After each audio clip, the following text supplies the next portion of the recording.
د عمران خان ګوند غیرت وکړ او پاکستاني پوځ ته 15 ورځې وخت ورکړ چې له قبایلي سیمو ووځي. دا چې ولې نو جزئیات هم دلته وګورئ او چینل هم سبسکرایب کړئ.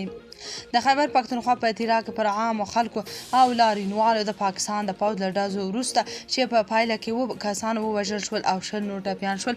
په دغه حالت کې د تحریک انصاف ګوندي کمیټې د پاکستان له مرکزي حکومت وغوښتل چې په 15 ورځو کې له ټولو قبایلي ولسوالیو پوځ وباسي.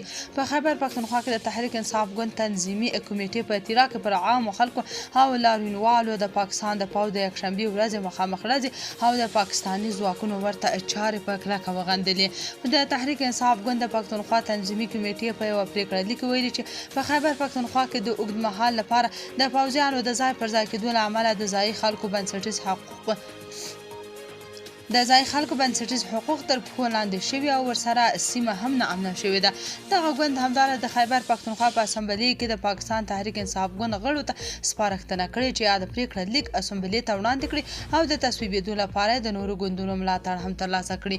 یاد ګوند همداراز تقاعد شوو قاضیانو او د مدني ټولنې د غړو په ګډون د خپلواک کمیسیون د جوړېدو غوښتنه کړې او په وینا دغه کمیسیون به د تیرا پیښې په ګډون ټولې شوې پیښې په خپلواکه توګه وڅېړي او په دې ورځو کې خپل راپور ادارو ته د نورو اقداماتو په موخه وسپاري.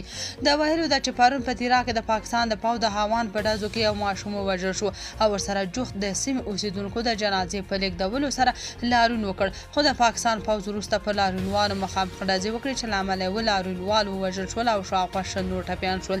د تحریک انصاف ګوند د خیبر پښتونخوا تنظیمي کمیټې داسې مهال دا پریکړه لیک صادروي چې له دې وړاندې د پښتون ژغورنې غورځنګ په مشرۍ پښتون قومي جرګې هم د پاکستان له پوځ نه غوښتي و چې له خیبر پښتونخوا ایالت نه ووځي. تاسو په دې اړه څه نظر لرئ؟ کمنټ کې شریک او چینل هم سبسکرایب کړئ.